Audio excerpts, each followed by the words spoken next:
in the land between rivers. The night is quiet, and the air tastes of ancient dust.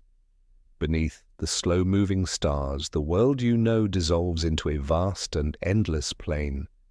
Before you stretches Mesopotamia, the land between rivers. Two silver serpents, the Tigris and the Euphrates, wind through the darkness, whispering secrets of ages past. Their waters gleam faintly beneath the moonlight, feeding the fields, the reeds, the dreams of early humankind. Here civilization is born, not with a cry, but with a sigh, gentle as the wind through barley. You wander along the soft banks where life began. The scent of wet clay mingles with the smoke of hearths.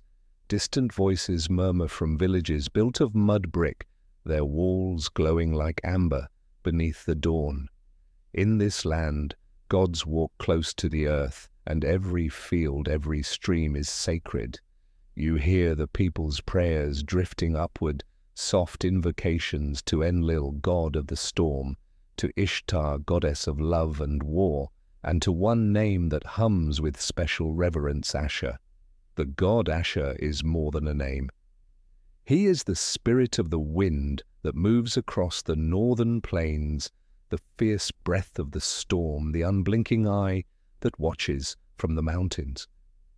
In time, his name will be given to a city, a small settlement perched upon the west bank of the Tigris, surrounded by fertile land and guarded by hills that rise like ancient sentinels. You cross the threshold into Ashur, and the city hums with life. Narrow lanes twist between low earthen homes. At the center, a ziggurat climbs toward the sky, its steps glowing in the sunlight. Incense burns at its base. Priests in white linen pour offerings of oil and grain upon the altar, their voices rising and falling in a slow, rhythmic chant. Ashur, master of heaven, keeper of destiny, look upon your people and bless their works. From these prayers, from this soil, the seed of empire is planted. The year is far back in the shadow of memory, around 2000 BC, when the world beyond these walls is a scattered mosaic of kingdoms. To the south, the proud cities of Sumer and Akkad lie along the river valleys. To the west, tribes and merchants cross the plains toward the mountains of Anatolia.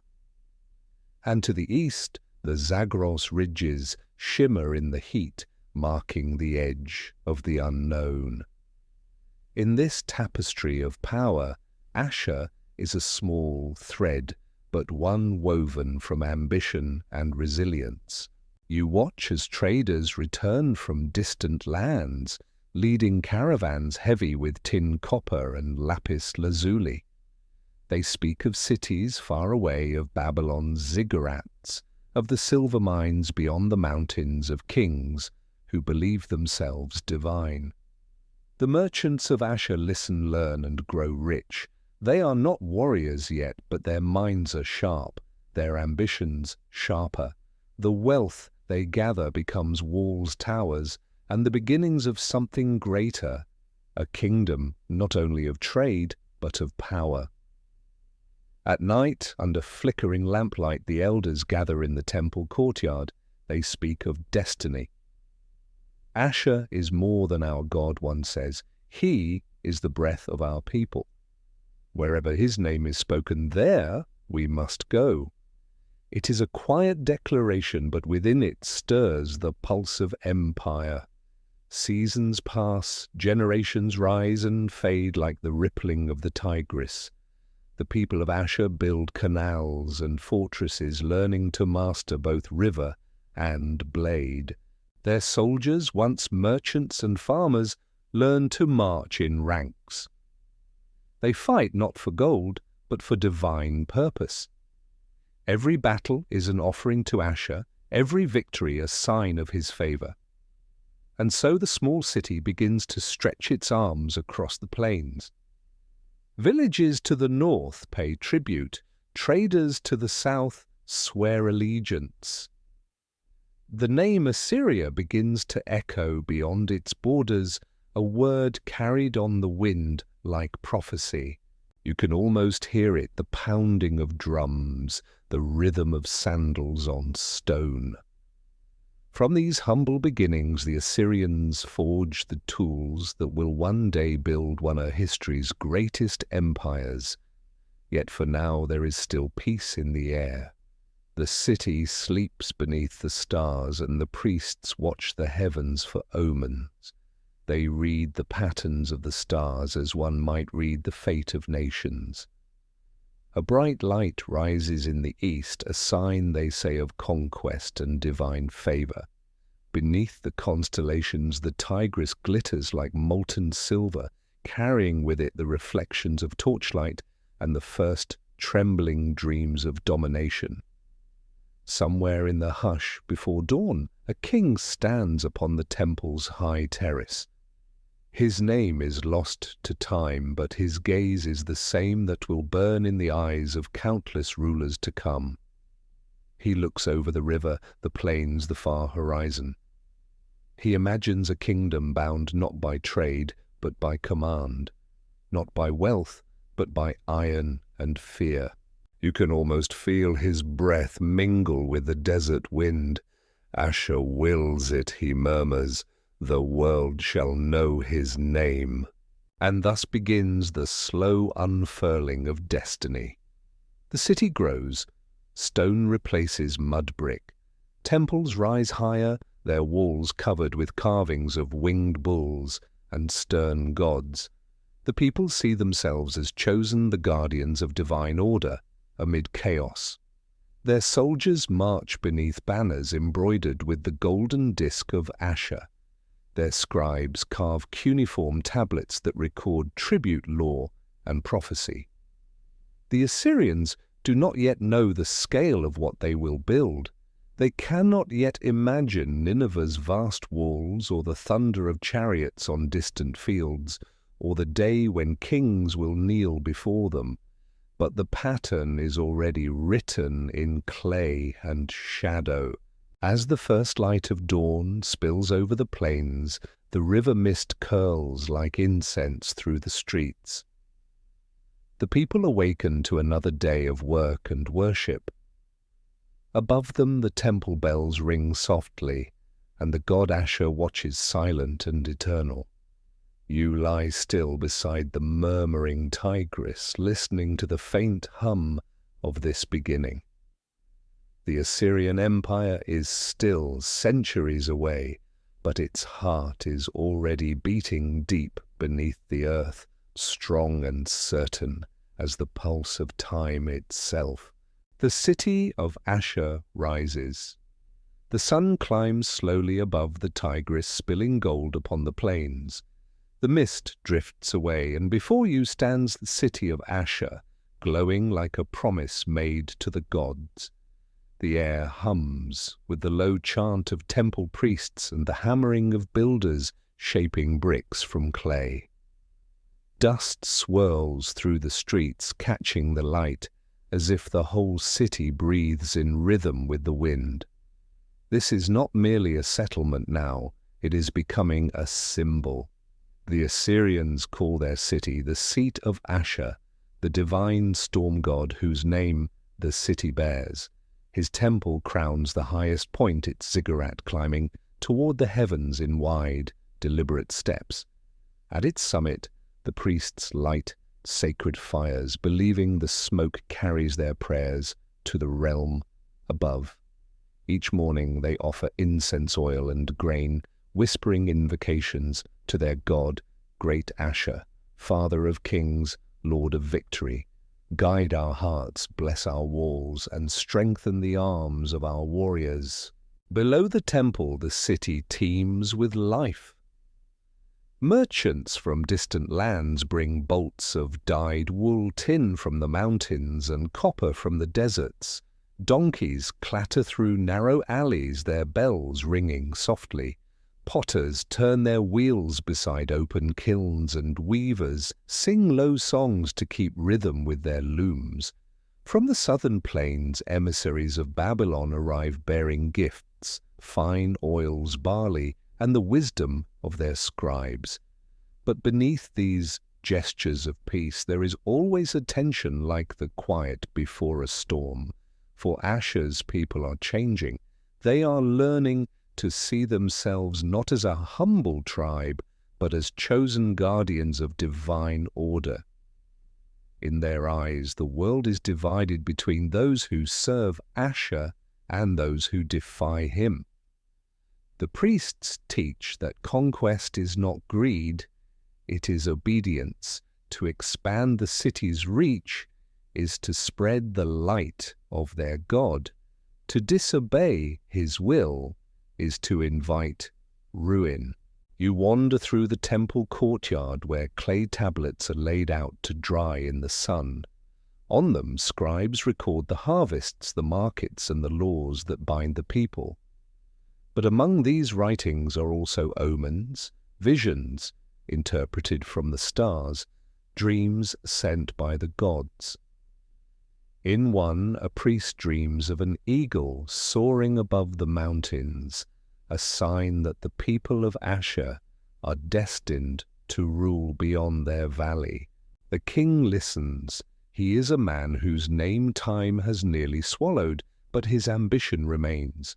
He expands the city's walls and strengthens the gates with bronze. He orders canals to feed the fields and granaries to store grain for times of drought. And when the neighboring tribes resist paying tribute, he sends his soldiers to remind them of Ashur's will. The Assyrian army of this early age is not yet the terror it will become, but its spirit is forming. The soldiers wear leather tunics reinforced with bronze scales. They carry spears tipped with sharpened metal-curved daggers and small round shields of wood. They march in formation, orderly, disciplined, efficient. Each man fights not merely for his king, but for the God who watches from above. When they return, victorious captives walk behind them in silence. The priests bless the army, sprinkling them with water drawn from the sacred river. Songs rise through the streets. Slow and solemn Ashur has granted us triumph. His enemies are scattered to the wind. Yet, even in celebration, the people know the world around them is restless. To the south, Babylon grows rich and proud under the god Marduk. To the west, the wandering Amorites build cities of their own. To the north, tribes guard the mountain passes, their lands filled with hidden ore and timber. The king of Ashur sees them all and knows that the path of peace is narrow, the path of power eternal. In the evening the temple bells ring again. The last light of day washes over the ziggurat, turning its stones to fire. The priests climb its steps one by one, carrying oil lamps that flicker against the twilight. From the top, they can see the whole city, the rows of mud brick houses, the gleaming river, the distant hills fading into blue haze. They pray not for mercy, but for strength. And in the silence that follows, the wind stirs across the plains warm and heavy with dust. Somewhere within that wind, the god Ashur listens. Generations pass. The city expands outward, its markets spreading along the riverbanks. Traders from Anatolia and the Levant settle here, drawn by profit and protection. Temples multiply, each dedicated to a different face of the divine Ishtar, goddess of love and war. Nabu, keeper of wisdom. Sin, the moon, god who measures the night.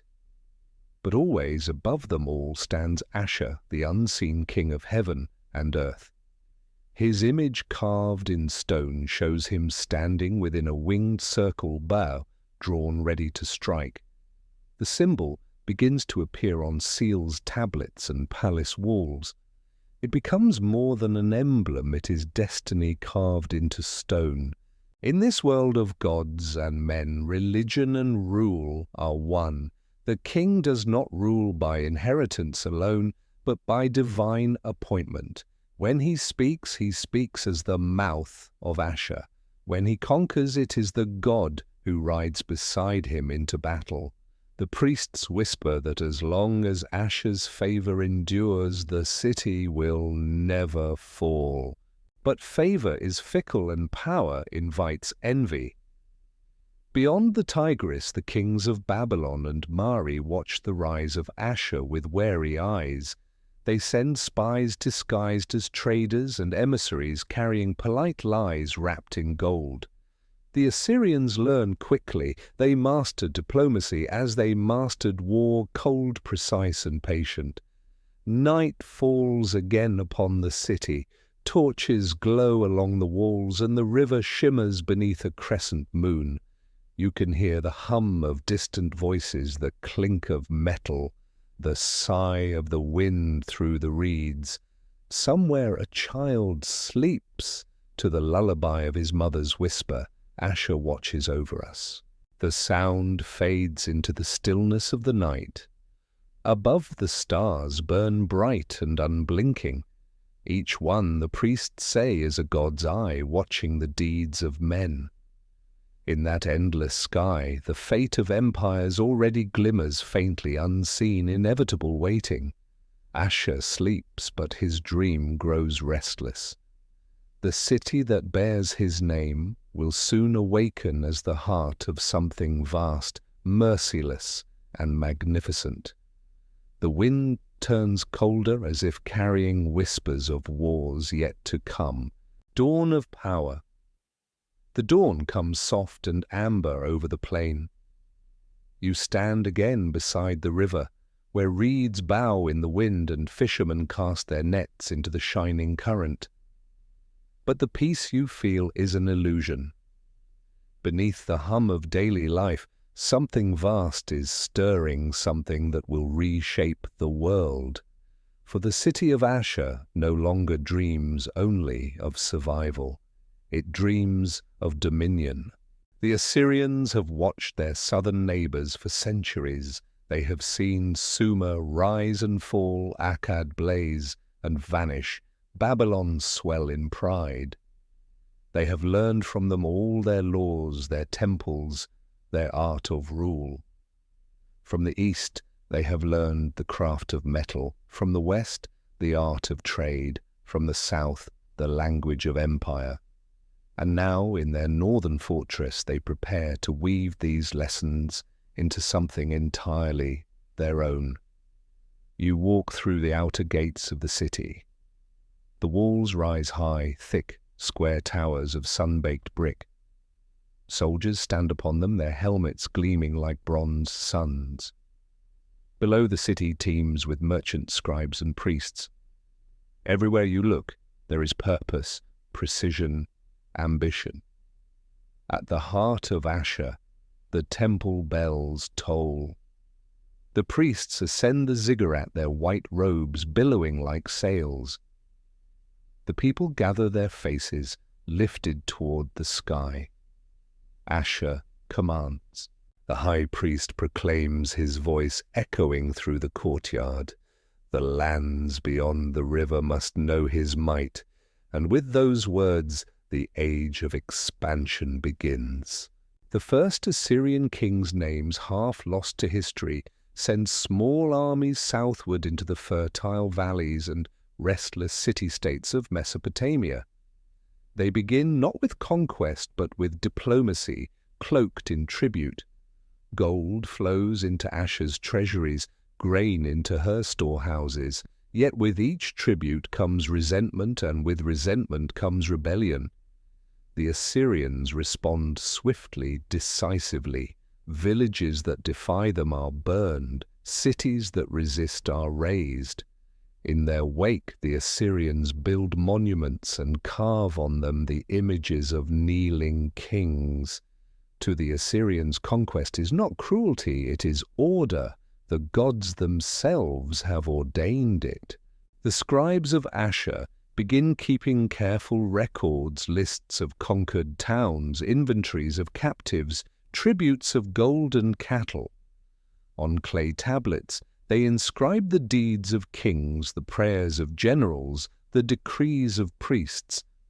The language of cuneiform flows across these tablets like the river itself, dense, intricate, eternal. One king, Shamshi-Adad, stands above the others like a mountain among hills. Under his rule, sometime around 1800 BC, Assyria steps fully into the light of empire. He builds fortresses that command the trade routes between Anatolia and Mesopotamia. His armies move like storms, disciplined and relentless. He declares himself king of all, not only of Ashur, but of the lands beyond the Tigris. You can almost hear his voice echoing through the palace hall. I am the shepherd of nations, the arm of Ashur upon the earth. In his reign, the first foundations of empire are laid: administration law, tribute, loyalty enforced by fear and faith alike.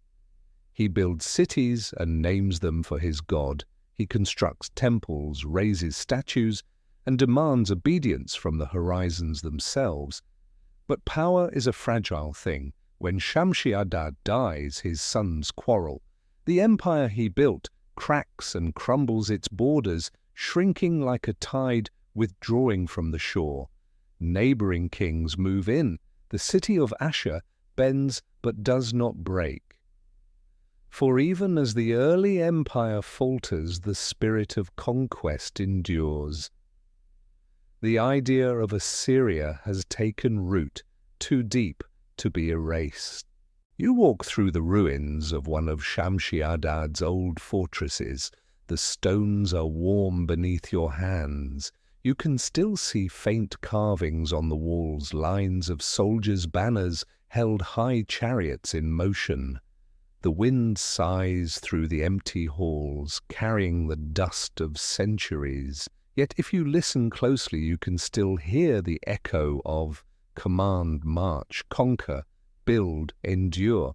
For the Assyrians' failure is never final. Each loss becomes a lesson, each defeat a vow. They learn to rebuild faster, to strike harder, to harden their hearts against pity.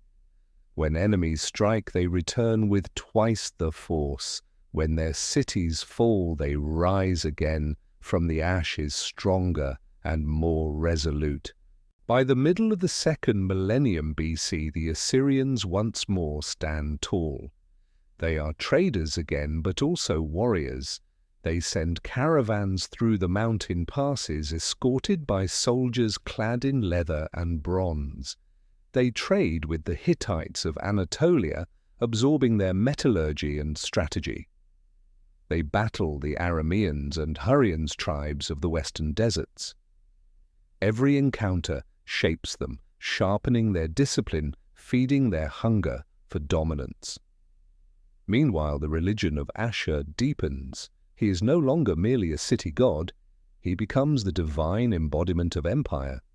His will is the king's command. His favor is victory in war. The priests teach that all lands belong to him by right, and that the king is his appointed hand upon the earth. It is a dangerous, powerful belief, a faith that turns conquest into duty. And so the Assyrians march. Their banners rise against the horizon, bearing the winged disk of Ashur. The earth trembles beneath their chariots. Cities that once looked down upon them now bow their heads in submission. One by one, the old rivals Babylon, Mari, the Hittite outposts, feel the press of iron against their gates. Yet the kings of Ashur are not content with mere victory. They seek permanent, something that will outlast death. They carve their triumphs into stone reliefs, showing themselves towering over the defeated. These images, found centuries later, still breathe with pride and power. They are not just art, they are messages to the future. Remember us. We were here first. We ruled the world before you. You can almost see the horizon change, the line of Assyria's power, pushing outward like a living flame. But with every mile gained the strain of rule grows heavier. Beyond their cities lie vast lands, strange tongues, restless peoples, endless rebellions. Holding such a realm demands more than might. It demands control, discipline, and a system yet to be imagined. In the fading light, the city of Ashur glows again. The ziggurat stands tall, crowned with fire. The river whispers softly, reflecting the stars. And somewhere beyond the city walls, a soldier sharpens his blade beneath the moonlight, his eyes fixed on the darkness ahead. He does not know that the empire's glory will fade, that centuries of silence will follow before Assyria rises again. For now there is only purpose, only the will of Ashur, only the endless march of history, slow and steady as the turning of the stars. Shadows of bronze and iron. Night settles over the northern plains of Mesopotamia, and the wind hums low through the reeds. The world is changing, its pulse quickens, its breath grows heavy with the scent of fire and metal. Beneath the stars, the last embers of the Bronze Age flicker soon to give way to a harder, sharper dawn. You stand at the threshold of that transformation, where the sound of hammers on anvils begins to echo across the land, heralding the rise of a power unlike any before it. The Assyrians, children of Ashur and the Tigris, are watching, waiting, preparing. For centuries they have built and rebuilt, conquered and lost, endured and learned. They have seen the bronze blades of Sumer and Akkad dull and shatter against the march of time. They have seen mighty Babylon rise again and again, each time like a sun that burns too bright, only to fall beneath its own weight. Now the people of Ashur sense a new element stirring beneath the earth, something stronger, more enduring than bronze. Iron. It begins quietly, as most revolutions do. In the workshops along the riverbanks, smiths experiment with dark stones dug from the hills. They melt them in clay furnaces, fanning the fires hotter than before, feeding them with charcoal until the air itself glows. The first blades they draw from the coals are crude and black and heavy in the hand, but when struck against bronze they do not bend, they do not break. Word spreads quickly. The Assyrian kings see what others do not, that this metal is not merely stronger, it is destiny forged in fire. Soon the city of Ashur hums with the sound of this new craft. Iron-tipped spears, iron swords, iron arrowheads, tools of both creation and destruction. The army begins to change. The old bronze armor, once the pride of noble soldiers, becomes obsolete.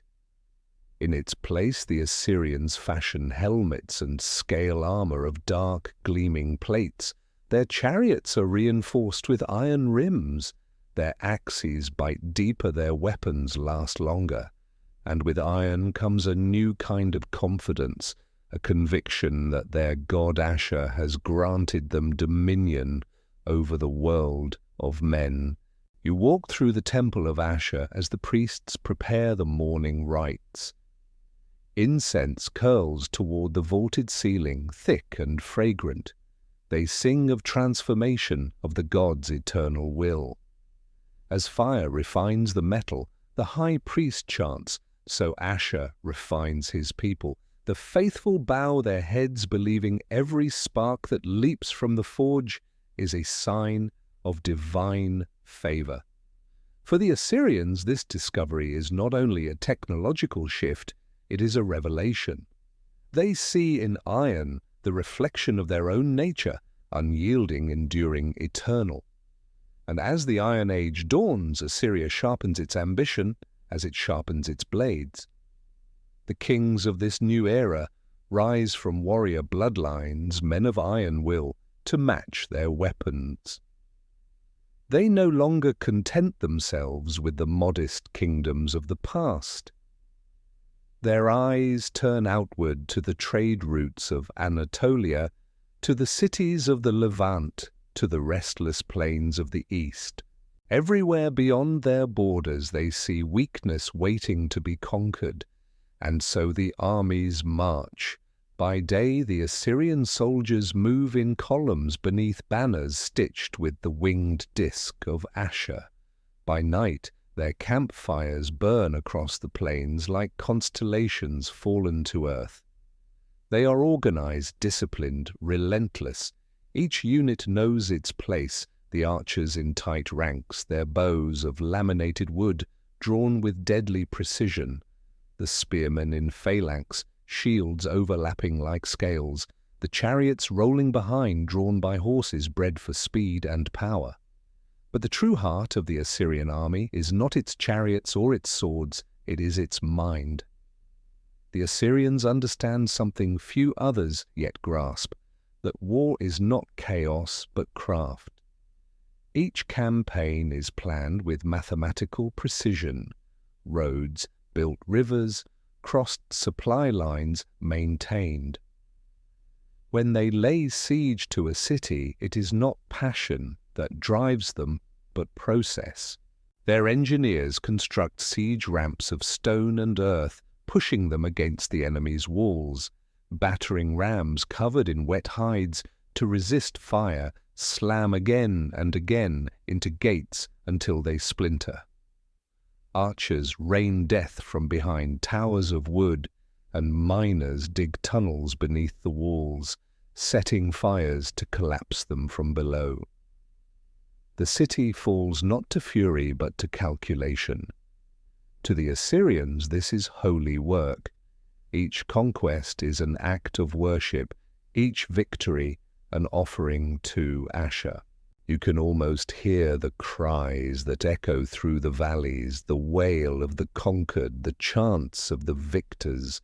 The priests record every triumph on stone tablets, the numbers of slain, the names of defeated kings, the treasures seized. The reliefs that adorn palace walls depict it all in haunting detail. Rows of captives bound in chains, cities engulfed in flame, the kings standing tall beneath the sun disk of Ashur. And yet for all their cruelty there is also beauty in their precision. The carvings are so exact, so deliberate, that even in silence they speak of power, of inevitability. The Assyrians do not conquer for gold alone. They conquer to bring order to a chaotic world. The empire expands slowly but surely. By the 9th century BC, the Assyrian heartland stretches far beyond its ancient boundaries, from the mountains of Armenia to the plains of Syria, from the Zagros ridges to the banks of the Euphrates. The iron banners of Ashur fly high. Neighboring kings pay tribute in gold horses and soldiers. Those who refuse are ground beneath the wheels of chariots. And still the Assyrians do not stop. In their minds, conquest is not greed, it is destiny. Each victory affirms what they already believe, that Ashur himself has chosen them to rule the earth. You sit once more beside the Tigris, now crowded with ships, bearing spoils of war. The city has grown beyond recognition. Palaces rise where mud huts once stood, and statues of winged bulls guard the gates. The streets smell of incense and iron, of wealth and blood. But if you listen beneath the clang of forges and the trumpet of war, you can still hear the old voice of the wind. It whispers of something eternal, that every empire forged in fire will one day return to dust. For now, though the Assyrians are unbreakable, their blades shine in the dawn light, their banners ripple above the plains, and the world trembles before them. The shadows of bronze are fading. The age of iron of empire of Ashur has truly begun. Kings of the early empire. The morning rises pale over the plains, washing the city of Ashur in a haze of gold and dust. The air smells of river clay, olive oil and iron. Bells chime softly from the temple towers, and the hum of the people begins, merchants shouting prices, craftsmen pounding bronze, and iron priests murmuring to their god. But among these voices another tone grows stronger, the language of kingship. For the time of tribes and merchants is gone. The Assyrians are no longer a people of one city, but of many. Their kings, shaped by centuries of war and ambition, dream now not of survival, but of rule, of dominion that will stretch from the mountains to the sea. You walk through the streets of Ashur, where messengers carry tablets sealed with the mark of the king. Soldiers march in pairs, their shields gleaming in the sun. The palace rises before you, its walls high and gleaming with new carvings, kings with bows, drawn lions beneath their feet, captives kneeling before the throne. It is a world being built on both faith and fear. The early Assyrian kings are remembered less for their names than for what they embodied: discipline, devotion, and the conviction that Ashur's will was their own. Yet one name still burns bright among the early rulers, carried through the centuries like a sacred flame: Shamshi-Adad II. Around 1800 BC, Shamshi-Adad emerges from the northern hills, a man both strategist and prophet. In him, the scattered ambitions of the Assyrians find their shape. He calls upon the tribes of the Tigris to unite under one rule, invoking Ashur's divine authority. His armies, clad in leather and iron, sweep across the plains. Town by town, fortress by fortress, the banners of Ashur rise above conquered lands. In the chronicles, Shamshi-Adad is described as the shepherd of the people who brings order to the lands of confusion. But his order is carved with a sharp hand. Cities that resist are broken, kings that defy him are cast down. He builds fortresses along the trade routes, ensuring that every caravan from Anatolia to Babylon must pass under his gaze and pay his tax. From the high terraces of his palace he looks upon the world and names himself king of all. But it is not conquest alone that defines him. It is structure. Shamshi-Adad creates one of the earliest systems of centralized administration. He divides his kingdom into provinces, each governed by officials who answer directly to him. Roads are patrolled by soldiers, records are kept by scribes who fill libraries of clay tablets. For the first time, Assyria functions not as a loose collection of cities, but as an organized empire. At the heart of his reign stands the temple of Ashur, rebuilt larger, higher, crowned with gold. Each victory is dedicated to the god, each law proclaimed in his name. The king himself becomes not only ruler, but high priest, the bridge between heaven and earth. When he sits upon the throne, he is both man and vessel, his crown the symbol of divine mandate. You can almost see him now, seated in his palace hall, sunlight spilling through latticed windows, guards standing motionless as statues. Before him kneel envoys from distant lands, Babylonian merchants, Amorite princes, emissaries from the mountains. They bring tribute, silver lapis horses and oaths. Shamshi-Adad listens in silence, his eyes like steel. He knows that power once tasted must never be surrendered. Yet even he cannot escape the truth that haunts every ruler. Power breeds envy.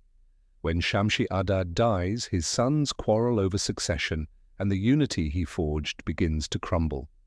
Babylon, under the great Hammurabi, grows strong and presses north. One by one, the cities once loyal to Ashur fall silent. The early empire fades, but its memory remains a blueprint drawn in fire and stone. The Assyrians never forget. They rebuild, and each time they rise again, they do so with greater precision, greater purpose, greater ruthlessness. Generations pass. The kings who follow are cautious, their reach smaller, their wars more defensive. They defend their borders against the Hurrians and Kassites, trade with the Hittites, and keep the faith of Ashur burning quietly in their temples. But beneath this calm, the old fire stirs. You stand again before the ziggurat of Ashur, now blackened with centuries of smoke. Priests in tall headdresses pour libations of oil upon the altar. Ashur does not sleep, they whisper. He merely waits for the king who will awaken his power. In time, that king will come. The centuries that follow are like a breath held between storms. The world shifts, bronze fades to iron, old kingdoms weaken under the weight of their own pride. And in the north, the Assyrians prepare. They rebuild their cities, strengthen their walls, and train their armies. Each soldier learns to fight as one piece of a machine, a weapon not of chance, but of design. The scribes record everything: the omens, the dreams of kings, the movements of the stars. They believe the heavens themselves mirror the destiny of nations. When the constellation of the Archer rises above the river, they say Ashur draws his bow. And indeed, in the centuries to come, his arrow will fly far. But for now, the early Assyrian world breathes in quiet rhythm. Ashur's priests keep watch over the sacred fires. Farmers till the soil beside the river, their ploughs made of iron. Merchants journey to far lands, their caravans guarded by soldiers, bearing the symbol of the winged disk. The kings rule from fortified palaces, their decrees sealed in clay, their words unchallengeable. Above all, the belief endures that Assyria is eternal, that the gods' favor is everlasting. You stand at the city's edge as the sun dips behind the hills, setting the sky aflame. The walls glow red, the river turns to molten gold, and the people pause to offer prayers for another day's protection. In that moment you can feel the heartbeat of empire itself, steady, patient, waiting for its next awakening. The first Assyrian Empire has fallen, but the dream of Ashur has not. It sleeps beneath the stones, beneath the river, beneath the stars. And when it rises again, it will not be as a kingdom among many, but as a storm that will sweep the ancient world. The storm returns, the Neo-Assyrian dawn. The centuries roll by like the Tigris in flood, carrying away the ruins of old kings and crumbled walls. The once great Assyrian realm lies quiet now, its people scattered, its temples hushed but not forgotten. Yet beneath that silence something ancient waits, breathing slow and deep beneath the earth. The fires of Ashur never truly die, they smoulder, waiting for the wind to return. And one day the wind does return. It begins in the 9th century before Christ, when the world beyond Assyria stirs with chaos. In the south, Babylon weakens under rival claimants. To the west, the Hittite power has crumbled, and the lands of Syria lie open and unguarded. Across the deserts, new peoples, Arameans, Chaldeans, and nomads move restlessly through the dust. The balance of empires has broken, and into this gap steps Assyria reborn. The city of Ashur still stands scarred but unbroken. Around it, new cities have risen: Kala, Nimrud, Dur-Sharukin, and the most splendid of all, Nineveh. The rulers of this revived kingdom are not merchants or priests, but warriors, men of flame and iron. Their blood runs with the old pride of Shamshi-Adad and the cunning of generations forged in struggle. From this furnace emerges a king whose name will strike fear and awe across the world, Ashurbanipal II. When he ascends the throne in 883 BC, he inherits not a mighty empire but a restless land of rivals and rebels. Yet he sees what others cannot, the vision of an empire that will stretch from the mountains of Armenia to the shores of the Mediterranean. He speaks of it not as ambition but as duty, Ashur's divine command. You see him now, standing on the walls of Kala, the city he will make his capital. The wind whips through his dark hair, carrying the scent of oil and burning cedar. Behind him, masons and sculptors labor to raise palaces of stone and gold. Before him, the world lies open, waiting to be claimed. Ashurbanipal II wastes no time. His armies, disciplined, relentless, forged in the fires of iron, march out in all directions. They cross rivers on bridges of inflated skins, climb mountain passes where no army has dared go before, and descend upon cities that believe themselves safe behind high walls. They come not as mere conquerors, but as instruments of divine judgment. Each campaign begins with ritual offerings to Ashur. Priests burn incense, sprinkle the troops with holy water, and carry the god's golden image before the army. When victory comes, the king leads sacrifices to the heavens, giving thanks for each city taken, each rebel slain. To the Assyrians, war is not cruelty, it is worship. The chronicles describe their victories with chilling precision: thousands slain by the sword, cities razed, kings flayed and displayed upon their own walls. Yet these acts, though terrible, serve a purpose: to terrify, to warn, to prevent future rebellion. Fear becomes the mortar that binds the empire together. You walk among the reliefs carved upon the palace walls of Kala, where stone records every triumph. In the carvings, soldiers wade through rivers of enemies, chariots crash through gates, lions fall before the king's arrows. And yet among the scenes of conquest there are others: banquets, gardens, music. The same hand that destroys also builds. For Ashurbanipal II is not merely a warrior, he is a builder of cities, a restorer of splendor. His palace at Kala gleams with alabaster, and cedar its halls lined with winged bulls, Lamassu, guardians of strength and wisdom. The throne room glitters with gold and lapis lazuli, and the king's inscription upon its wall declares, "I am Ashurbanipal, King of the universe, the chosen of Ashur, the terror of the wicked. I restored the temples, I built cities, I fed the people with abundance." His court becomes a beacon of order in a fractured world. From every corner of the empire come tributes: ivory, from Phoenicia silver, from Anatolia exotic woods, from Lebanon lapis, from the mountains of Afghanistan. The once modest kingdom of Ashur is reborn as the Neo-Assyrian Empire, the greatest power the world has yet seen.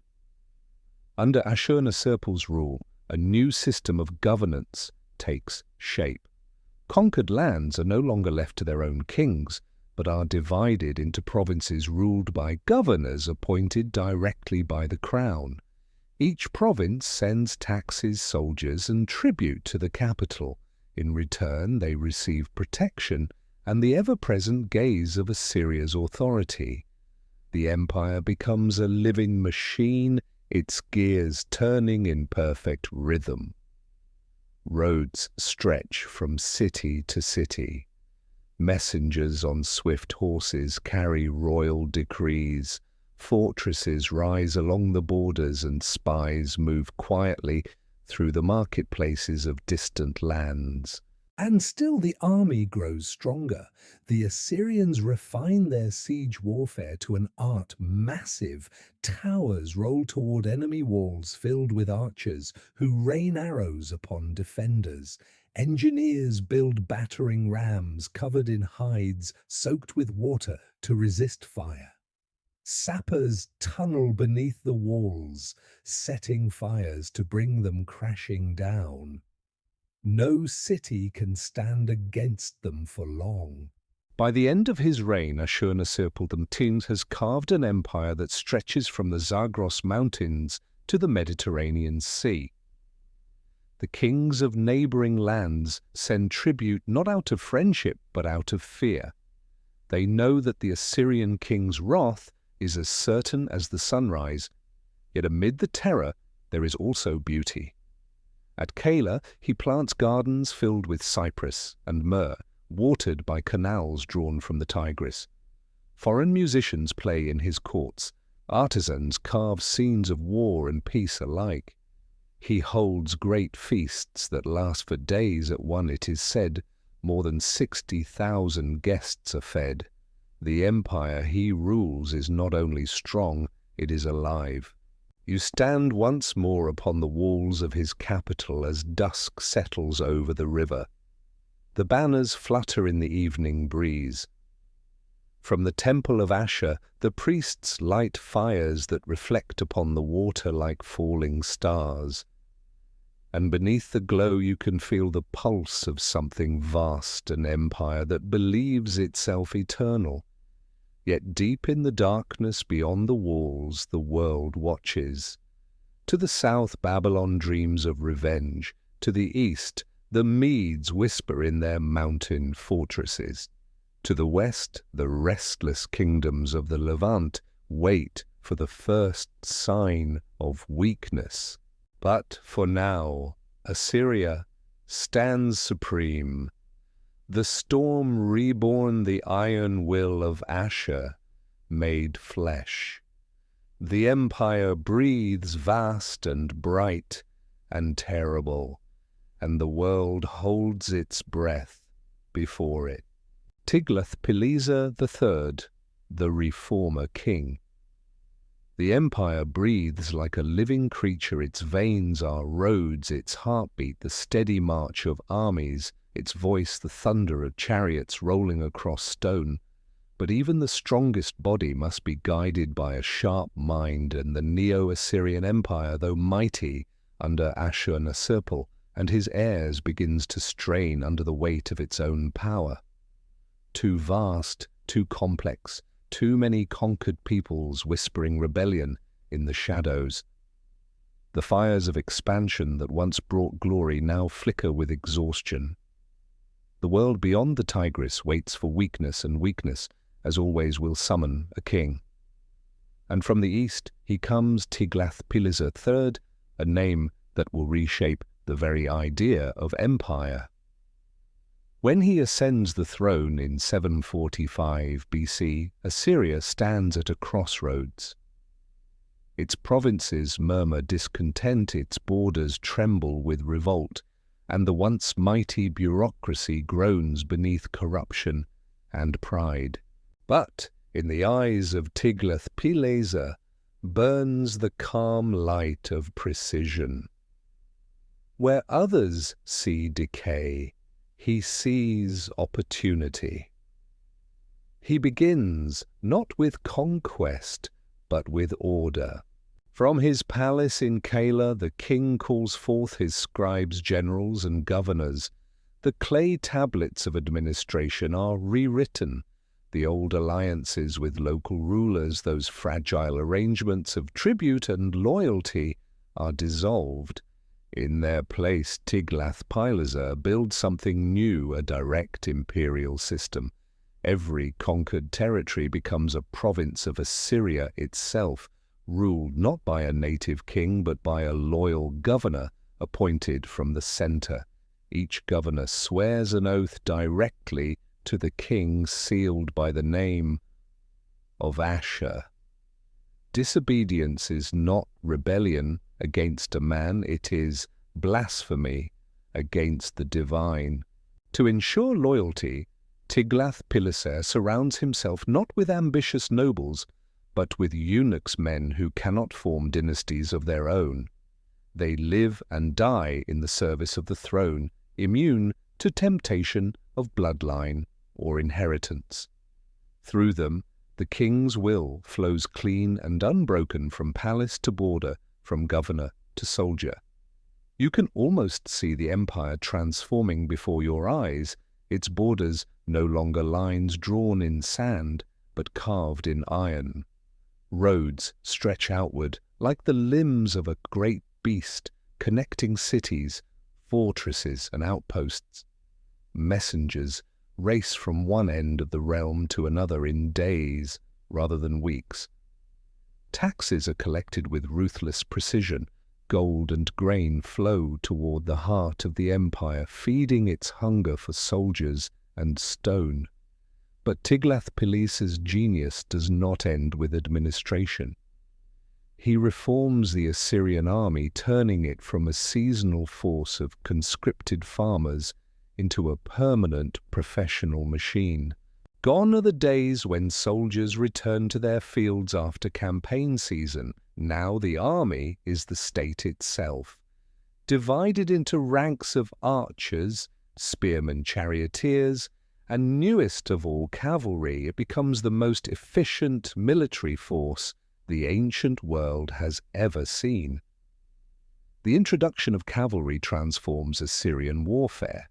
Mounted soldiers move swiftly across deserts and mountains, outpacing slower chariots and striking deep into enemy lands. The empire's borders stretch wider with each campaign, its reach as swift as lightning. The king himself rides among them, his armor gleaming like blackened silver, his chariot drawn by horses adorned with bronze and gold. Wherever he travels, he leaves not chaos, but structure. Cities are rebuilt, irrigation restored, temples rededicated to Ashur. The conquered learn that submission brings order and rebellion ruin. From Arpad in Syria to Gaza on the Mediterranean coast, kingdoms fall before him. To the south, the proud city of Babylon, ancient rival and sometime partner, yields as well. But unlike the kings before him, Tiglath-Pileser does not burn it. He takes its throne, declaring himself king of Babylon, king of Sumer, and Akkad, king of the 4 quarters of the earth. It is not destruction he seeks, it is permanence. He moves his court between Nineveh and Calah, ruling an empire that stretches from the mountains of Urartu to the deserts of Arabia. Yet amid this vast dominion he sees clearly what holds it together: fear and faith. Fear of the Assyrian army, faith in the God who sanctifies its conquests. Each campaign begins with sacred ceremony. The priests of Ashur, clothed in white linen, stand before the golden disk of the god and anoint the king's weapons with oil. The soldiers bow their heads as incense drifts skyward, and the chant rises like thunder. Ashur commands, and the earth obeys. The soldiers believe it. Their victories become proof of divine favor, their discipline a form of worship.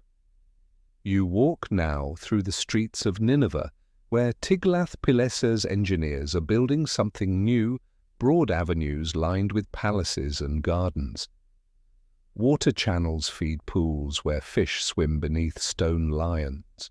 Sculptors carve the faces of winged bulls, guardians of gates and symbols of kingship.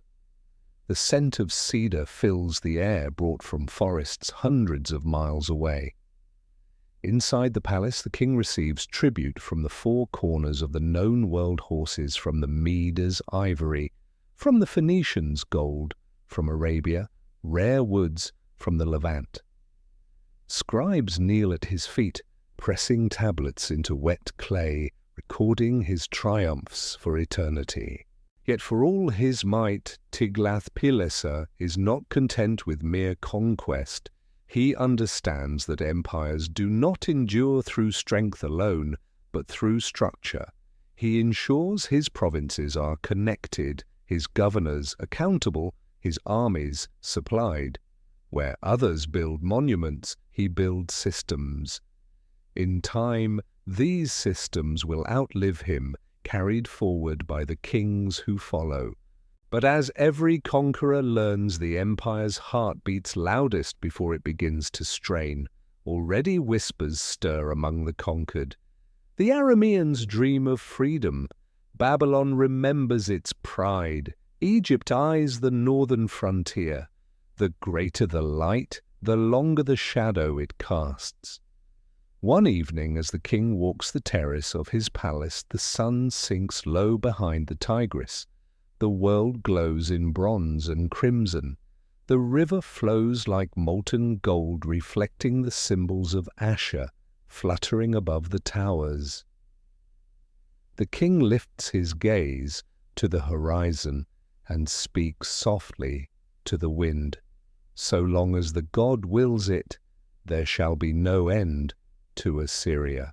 Below him the city hums with life, the pulse of an empire at its peak, both magnificent and fragile. He does not yet see the storms that will one day rise from the same winds that carried his glory. But for now the Assyrian world moves in perfect rhythm, a machine of men and gods of iron and faith of order and terror. The reforms of Tiglath-Pileser III have turned Assyria from a kingdom into something far greater, an idea that will define empire for centuries to come.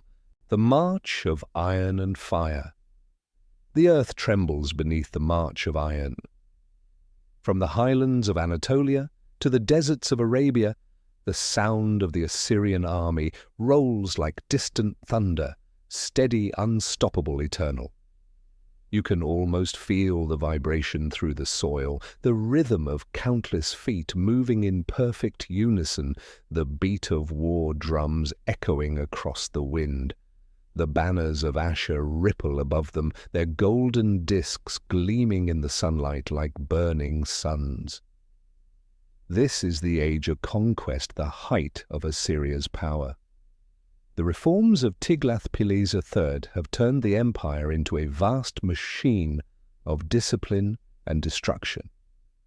Its armies are no longer simply tools of the king, they are the very breath of the empire itself. Each campaign a heartbeat, each victory a whisper of divine will. When the soldiers march, they move with precision. Every man knows his place, every commander his role. In the front lines, archers with composite bows unleash clouds of arrows that darken the sky.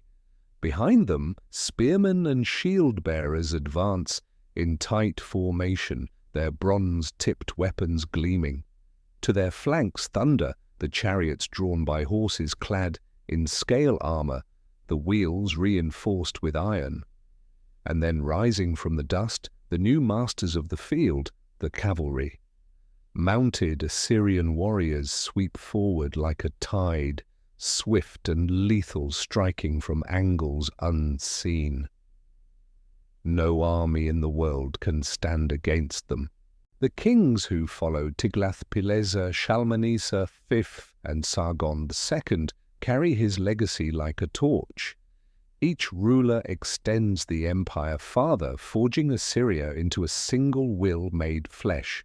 The scribes record every campaign in meticulous detail, inscribing their deeds in clay and carving them into stone reliefs that still seem to move, as if the soldiers might step from the walls and march again. You walk among those carvings now, tracing the lines of their precision.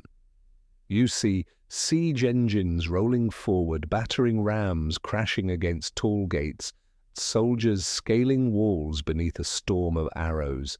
You see the cities burn, the rivers run red, and above it all the king, calm, divine, unyielding, raising his hand to command the storm.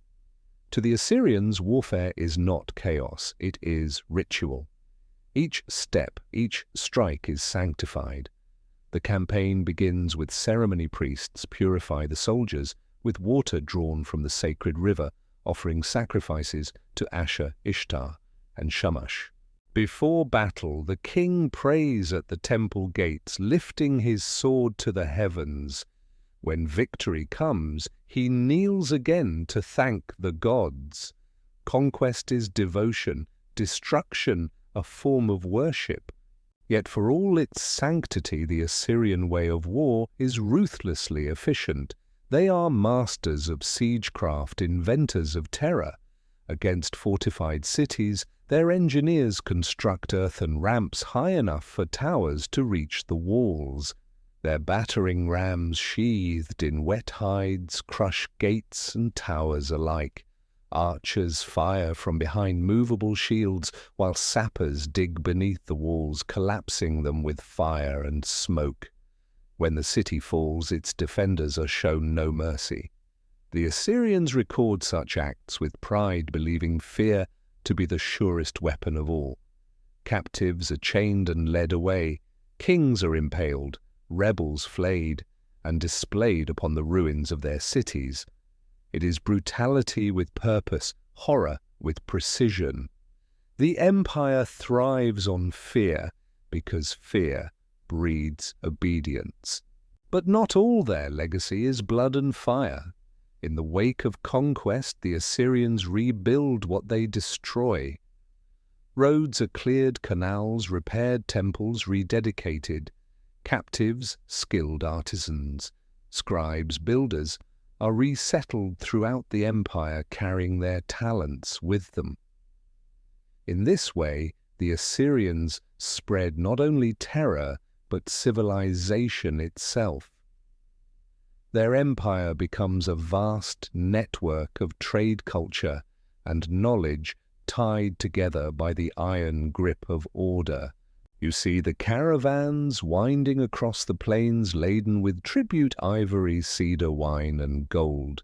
In the markets of Nineveh, merchants from Phoenicia and Egypt barter under the watchful eyes of Assyrian guards. The scribes sit beside them, recording every transaction, ensuring every coin is weighed and taxed. The empire hums like a great engine, each gear turning precisely where the king has placed it. At its heart stands the city of Nineveh, newly fortified by Sargon the Sane. Its walls stretch for miles, its gates guarded by colossal lamassu-winged bulls with human faces carved from alabaster. They stare down at you with serene power, protectors, watchers, reminders of the god's gaze that never closes. Inside the walls, palaces rise like mountains, their halls covered with reliefs that tell the story of empire in stone. In these carvings you glimpse the rhythm of empire itself, war and peace, ruin and rebirth, fire and water. Soldiers march beside priests, kings beside scribes, gods beside men. The Assyrians do not separate their faith from their politics, nor their conquest from their devotion. To them, empire is sacred work, the god Ashur ruling through the hand of his chosen king. But power, like fire, hungers endlessly. Each conquest demands another, each victory another foe. The borders stretch too far, the armies too thin, the enemies too many. Still the kings cannot stop. The empire's heart beats faster, louder, as though it knows that to stop moving is to die. You stand now upon a ridge outside a conquered city, perhaps Damascus, perhaps Samaria. The sun bleeds into the horizon and smoke rises in slow columns. Below, Assyrian soldiers set fire to the wooden gates, the crack of burning timber echoing like drums. The screams of the defeated blend with the chant of the victors, a grim harmony that fills the dusk. And yet amid the chaos, the Assyrian king stands calm. His eyes are fixed on the flames, not in cruelty but in certainty. To him this destruction is not the end, it is the cleansing of the world, the forging of order from chaos. His scribe records his words, "The gods have given me dominion over all lands. Those who rebel against Ashur's will, I have swept away like dust." The firelight flickers across his armor, turning the iron red as blood. When the dawn comes, the city will be ash and silence. The survivors, craftsmen, scholars, children, will be marched eastward, resettled in other lands, under the eyes of Assyrian overseers. In time, their skills will rebuild the empire's greatness. Their tongues will carry its stories. Even in defeat, they will serve the dream of Assyria. As you watch, the wind shifts, carrying the smoke toward the river. The banners ripple in the pale morning light. The army gathers its ranks, shining with dew and steel. The march begins again, north, then east, then south. Iron feet upon ancient earth, the endless rhythm of empire. The world trembles before it, but in the hearts of its people pride and fear are one. The march of Assyria continues, of iron and fire, of gods and men, its footsteps echoing through the centuries. Esarhaddon and the Empire of Four Quarters. The empire stands at its greatest height, vast as the horizon itself. From the mountains of Urartu in the north to the sands of Egypt in the west, from the shores of the Mediterranean to the fertile valleys of the Tigris, the banners of Assyria fly in the desert wind. Its armies march without rival. Its kings are obeyed as if they were gods. But even an empire of iron must bend to the rhythm of the ages. War and peace rise and fall, flame and ash. You stand now in the city of Nineveh, jewel of the empire reborn in splendor under the rule of Sennacherib, son of Sargon II. The city hums with life, its great avenues lined with carved walls and soaring temples. The palace of Sennacherib is a wonder of the ancient world, a labyrinth of halls covered with reliefs depicting his conquests. Every inch of stone sings of his victories, the capture of Babylon, the siege of Jerusalem, the tribute of Phoenician kings. And yet in his triumph, Sennacherib makes a fateful choice. In his fury at rebellion, he destroys Babylon, the ancient heart of Mesopotamia, its temples leveled, its idols cast into the river. The act shocks the world. The gods of the south are not easily forgotten, and even among his own priests murmurs rise that he has offended heaven. Years later, the king is murdered, slain by his own sons, as he prays in the temple of Ninurta.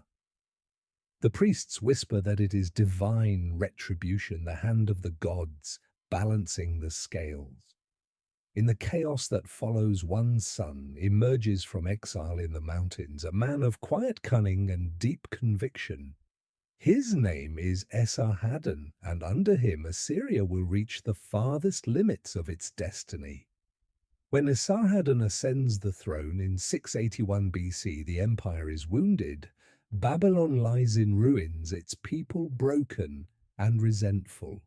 The borders tremble under revolt, and Egypt grows bold, eyeing the riches of the Levant.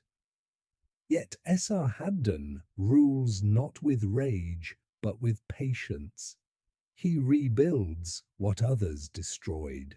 The first act of his reign is one of reconciliation. He restores Babylon, rebuilding its temples, returning its sacred idols, and honoring its gods. I have brought back the god Marduk, his inscriptions proclaim, and rebuilt his temple of Esagila. The heart of Babylon rejoices. By this act, Esarhaddon binds north and south together again, healing wounds that no sword could mend. You walk through the streets of Babylon under his reign. The city hums with life once more. The ziggurat rises against the sky, its upper levels lost in the haze. Merchants shout in the markets, Priests chant from temple courts, and the Euphrates glimmers like molten bronze in the sun. To the people it seems that even the gods have returned. But peace in Assyria is never more than a breath between storms. To the west the pharaohs of Egypt stir once more, their pride unbroken by centuries of decline. The Nile kingdom is restless, its rulers unwilling to bow to Assyrian power. For Esarhaddon, Egypt is both temptation and necessity, the last unconquered jewel, the final horizon of empire. He gathers his armies, legions of soldiers drawn from every corner of his dominion. From the mountains of Media come horsemen, from the Levant slingers and archers. From Assyria itself, the iron core of the army, disciplined, relentless, unyielding. Priests of Ashur walk among them, bearing sacred symbols, chanting prayers of victory. The campaign begins with omens. Comets blaze in the sky. The priests read the entrails of sacrifices and find the signs favorable. Ashur is with you, they tell the king. The 4 quarters of the earth shall be yours. You march with them across the sands of the Sinai. The sun is merciless, the horizon endless, but the army moves like a living river of bronze and leather. At last they reach the Nile. The battle that follows is fierce and swift.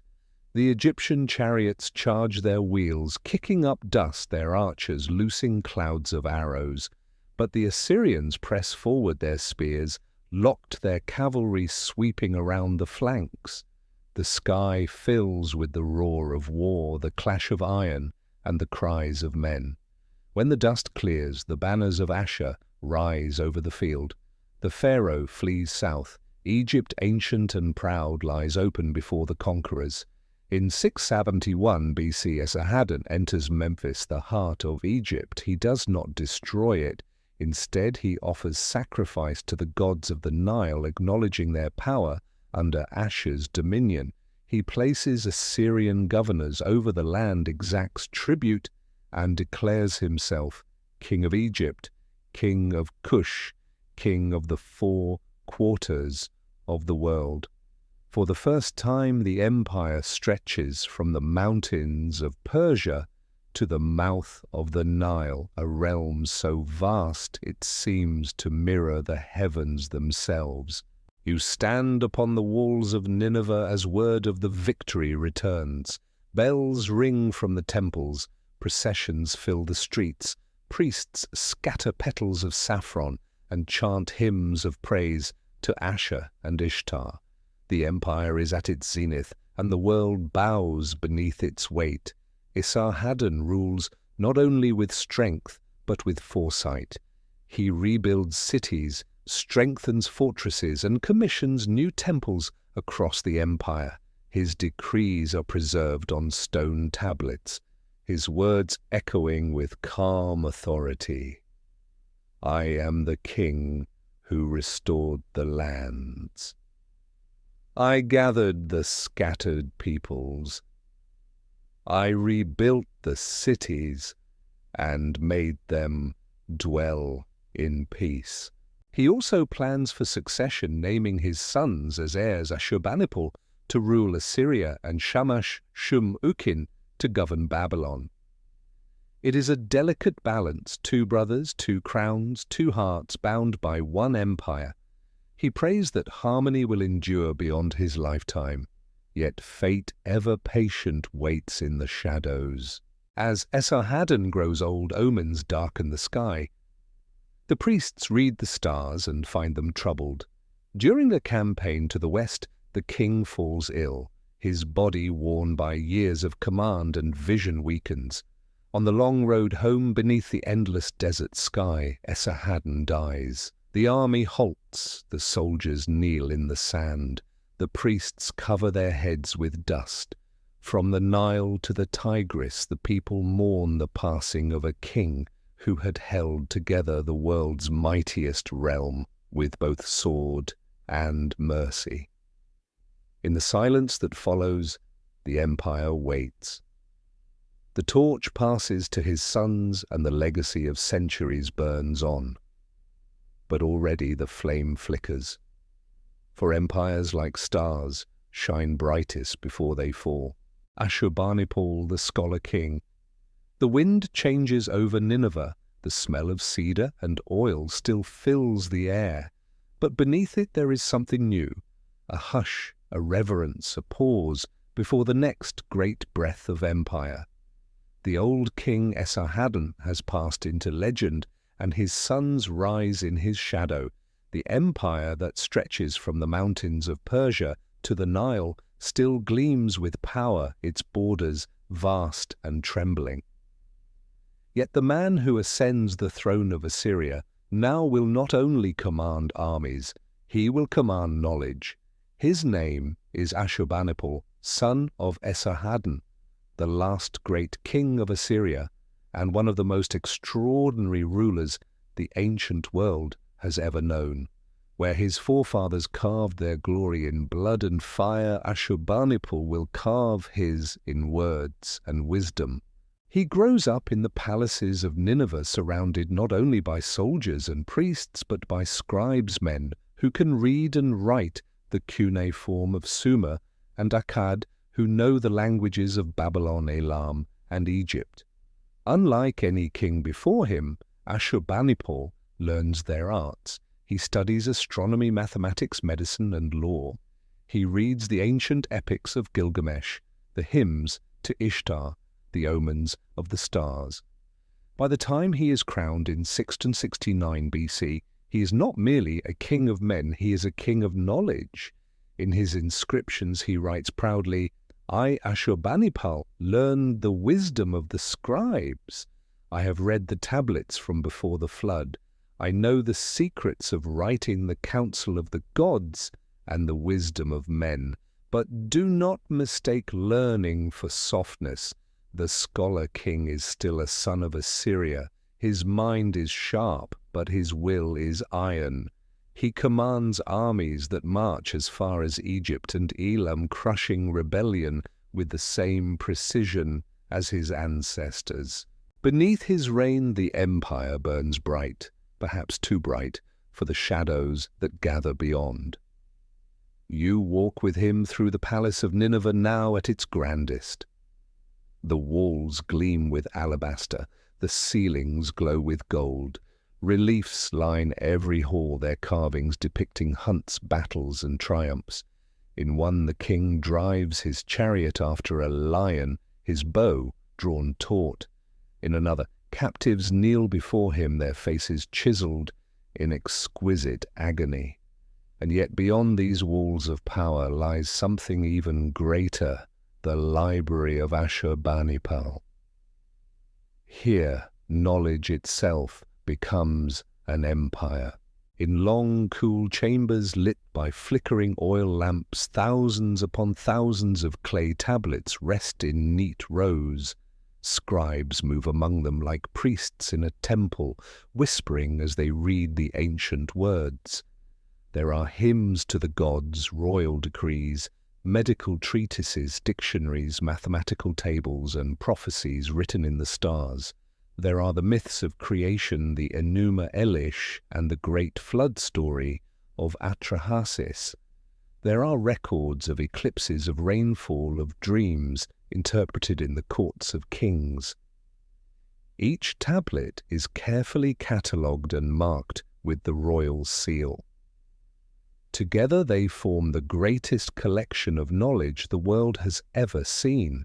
Ashurbanipal commands his governors to send scribes throughout the empire to collect texts from every land. From Babylon he gathers the wisdom of Marduk's priests. From Egypt, scrolls of medicine and incantation. From the west, the records of Hittites and Phoenicians. From the east, omens and prophecies of the Medes. Each piece of knowledge becomes a brick in the unseen palace of his mind. The king himself studies them, his fingers tracing the wedges of ancient cuneiform. He believes that knowledge is divine, that to know the secrets of heaven and earth is to understand the will of the gods. And in his time, Nineveh becomes not only a city of power, but a city of intellect, the beating heart of Mesopotamian civilization. Yet while the king's mind soars among the stars, the world beyond his walls grows restless. His brother Shamash-Shum-Ukin, whom their father Esarhaddon had made king of Babylon, grows bitter under his shadow. Though Ashurbanipal treats him with outward respect, Babylon resents being ruled by a subordinate crown. In secret, Shamash-Shum-Ukin gathers allies, the Chaldeans, the Arameans, and even the Elamites to the east, against his brother's rule. The rebellion erupts like a storm. Babylon rises in defiance, flames light the night sky. The scholar king becomes the warrior once more. His armies sweep down the Euphrates with iron precision. For years they encircle Babylon, cutting off its supplies. Famine follows. The once proud city is brought to its knees. When it finally falls, the vengeance is terrible. The rebels are slain or enslaved, their allies scattered to the winds. The younger brother perishes amid the ruins.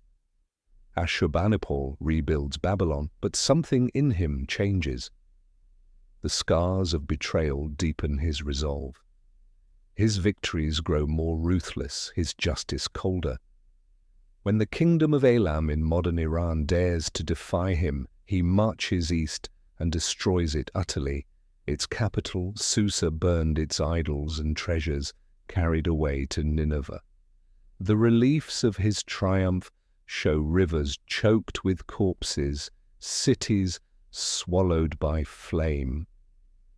He has become both scholar and scourge, priest and executioner, keeper of words and destroyer of worlds. Yet even in conquest he returns always to his tablets, to the written word that will outlast all walls and kings. He reads the ancient prophecies that speak of rise and fall, of flood and renewal. He knows, as all wise men know, that empires are not eternal. Perhaps that is why he builds his library so carefully, as if he senses that one day only these tablets will remain to tell the story of Assyria. You walk through the halls of Nineveh one last time. The lamps flicker low. Outside, the night wind hums through the gardens. The great Lamassu statues watch in silence, their wings outstretched, their faces serene. Somewhere beyond the walls, the armies still move, the provinces still send tribute, but the air feels different, heavier, expectant. Ashurbanipal sits alone at a table, the light of a single flame reflecting in his eyes. Around him are stacked the words of millennia, the songs of Sumer, the laws of Hammurabi, the prayers of kings long dead. He touches one tablet and whispers, "Let those who come after know, let them remember." He does not yet know that within a few decades of his death, the empire will crumble, that Nineveh will burn, and the great library he built will be buried beneath its ashes. But the words will survive. And through them his voice, soft, distant, eternal, will whisper across the centuries, telling the story of gods and kings, of iron and fire, of a people who once ruled the world in the name of Ashur, God's temples and omens. The empire of Assyria, vast and glittering beneath the sun, was not built only upon iron and conquest, it was built upon faith.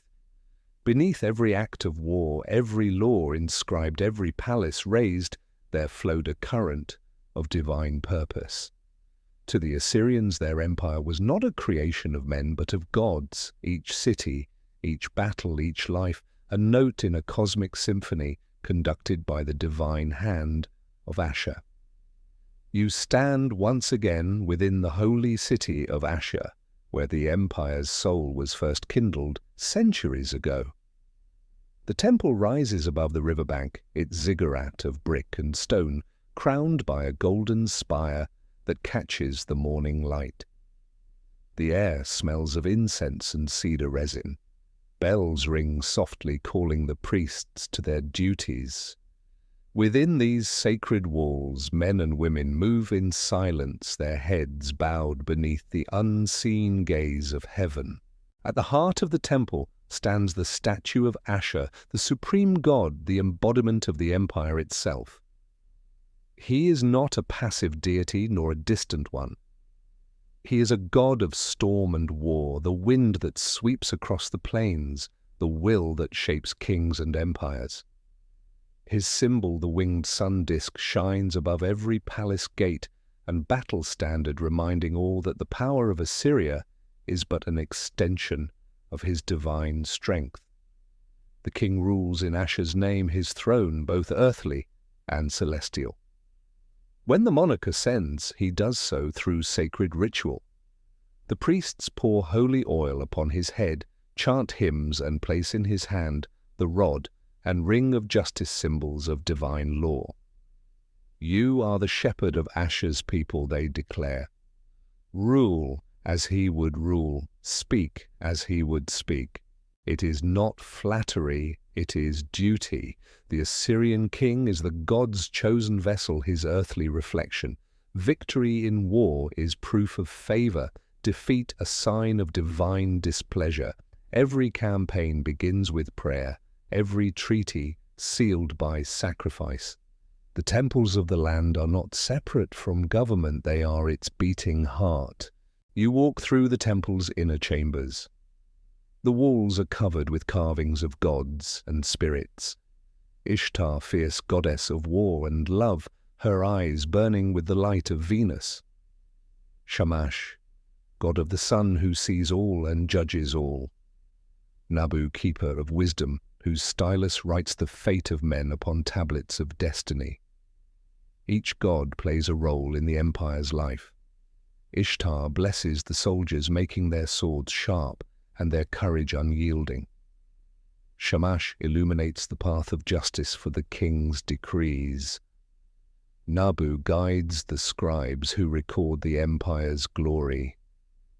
Even Ea, god of deep waters, whispers in the dreams of priests, sending omens from the underworld rivers. Omens, yes, the Assyrians live by them. Every flight of birds, every tremor of the earth, every flicker in the stars carries meaning. Before campaigns, priests observe the heavens, watching for signs in the constellations. A halo around the moon might foretell victory, a comet disaster. In the temples, diviners perform ancient rituals called baru and extispicy, reading the entrails of sacrificed sheep to discern the will of the gods. You stand beside one such priest, his hands steady as he inspects the glistening liver of an offering. Around him, other priests murmur prayers, and the smell of incense thickens. The priest traces a finger along the surface, reading it as if it were a tablet of prophecy. The king's path is clear, he whispers. Ashur smiles upon his army. Such rituals are not superstition, they are the framework of the empire's confidence. When the omens favor them, soldiers march without fear. When they do not, even the strongest king hesitates, for in Assyria divine favor is as real as iron, and to act against the god's will is to invite ruin. The priest's duties extend beyond prophecy. They tend to the temples that fill the empire's cities, monuments of faith as grand as any palace. In Nineveh, Kala, and Dur-Sharukin, the ziggurats rise like stairways to the heavens. Their walls are painted in deep blues and golds, their altars heaped with fruit, wine, and incense. From dawn to dusk, offerings are made, lambs, doves, honey, and milk poured into bronze bowls. The smoke of sacrifice rises into the sky, a bridge between mortal and divine. Each god has their festival. During the New Year's celebration, processions fill the streets. Statues of the gods are carried through the cities adorned with flowers and silk, while musicians play flutes and drums. The people dance, children laugh, and even soldiers lay down their arms to join the ceremony. For a few days the world is at peace, a mirror of the cosmic harmony the Assyrians believe their empire represents. Yet beneath this reverence lies a deep and constant fear. For if the gods can bless, they can also punish. Plagues, droughts, eclipses, all are warnings. When lightning strikes a temple, it is not nature, it is judgment. When floods destroy crops, it is the anger of Ashur. And when enemies rise beyond the horizon, it is not rebellion, it is divine reproof. In such times, the king calls for atonement rituals. The people fast. The priests chant prayers of repentance. At the temple's highest terrace, the king kneels before Ashur's statue, his golden crown set aside, his hands filled with dust. Forgive us, he prays, if pride has made us deaf to your word. For in the end, every act of the Assyrian state, war, tribute, law, and learning flows from one belief that all existence is sacred hierarchy. The gods rule heaven, the king rules earth, and through obedience, harmony is preserved. As you stand in the temple's courtyard, the sun dips low over the Tigris. The priests light torches, their flames flickering against the walls. The evening chant begins soft and rhythmic. Ashur above Shamash, who sees Ishtar, who conquers Nabu, who writes, "Guide us through shadow, guard us through night." Their voices echo through the halls, carried out over the river and the plains beyond. The same words have been spoken for 1,000 years. The same prayers have risen over fields of wheat and rivers of blood. And though the priests do not yet know it, though their fires burn bright and their temples stand tall, these hymns will one day be silenced. The gods will be buried beneath the ruins of their own worship. The world will turn, and their names will fade into dust. But not yet. Tonight, Assyria still stands the favored child of the gods, the empire of faith and flame. And as the night deepens, the stars shimmer above, ancient and watchful, tracing destinies no mortal hand can alter. The art of fear and the seeds of rebellion. The torches of Nineveh burn bright against the dusk. The city still hums with life, with laughter, with the noise of markets and music, but beneath that living rhythm a darker current flows, quiet, invisible, inevitable. For all its splendor, all its temples and gardens, the Assyrian Empire rests upon a foundation not of faith alone, but of fear. Fear so carefully cultivated, so skillfully wielded, that it became as much a weapon as iron or fire. The kings of Assyria understood that terror could conquer where armies could not. And in the beginning, this philosophy served them well. You stand upon a hill overlooking a conquered city. The air smells of smoke and ash. Below, the Assyrian army moves with its terrible precision, soldiers clearing rubble, engineers erecting towers of victory, scribes recording every act. Their king, tall and composed, watches from his chariot. His eyes are not cruel, but calm, as though he is conducting a ceremony rather than a slaughter. This is the art of fear, the cold, deliberate shaping of terror into obedience. The empire's scribes record every campaign, not just to remember, but to warn. On stone slabs and palace walls, the deeds of Assyrian kings are carved for all to see. You can still read them, the words harsh and certain: I flayed the rebel leaders. I hung their skins upon the city gates. I burned their cities with fire. I carried away their people and built new lands from their bones. The reliefs that line the palace halls are even more vivid. You see prisoners kneeling, their faces etched in grief and disbelief. You see kings in chains brought before the Assyrian throne.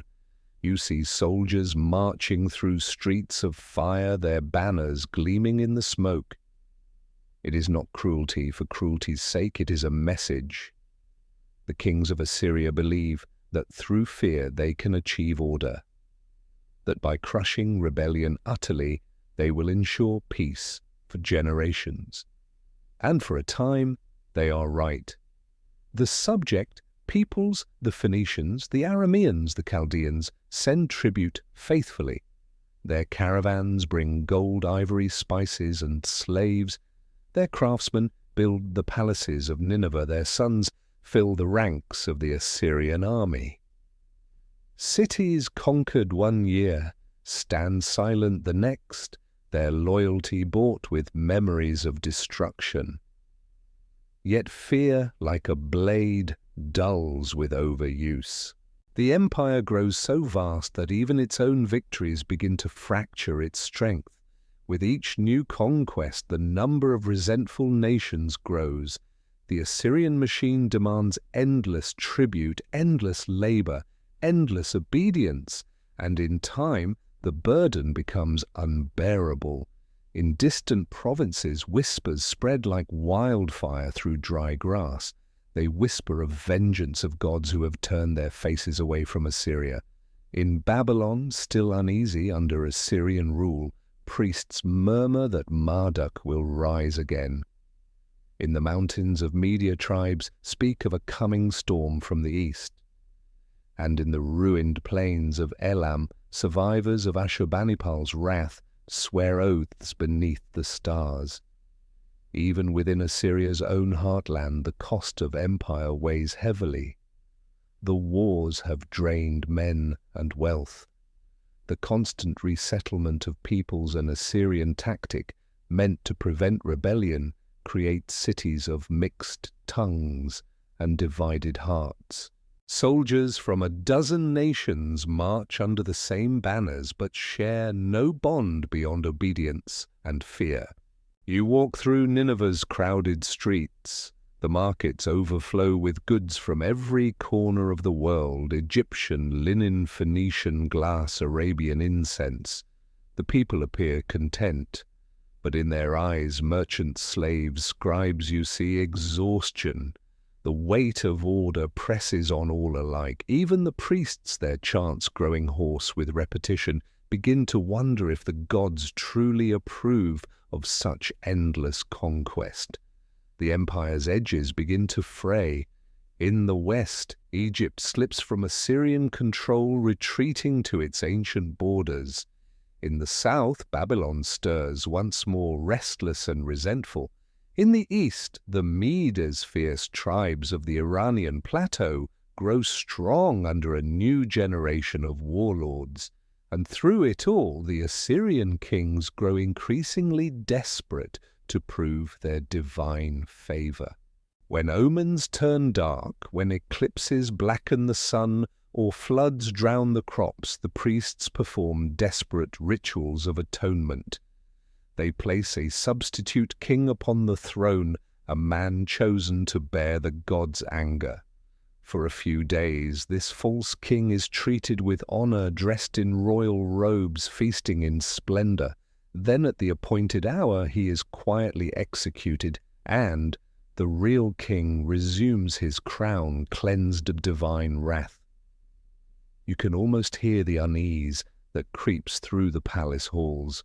The rituals grow more frequent, the omens more dire. The priests whisper of ill stars, of the gods' displeasure. Ashurbanipal's successors, less wise and less steady, answer these signs not with humility, but with greater violence. The empire begins to devour itself. Rebellions erupt in distant provinces. Governors quarrel over power. Generals plunder the lands they were sent to protect. The great cities Nineveh Kala Dur-Sharakin still gleam in the sun, but within their walls the foundations tremble.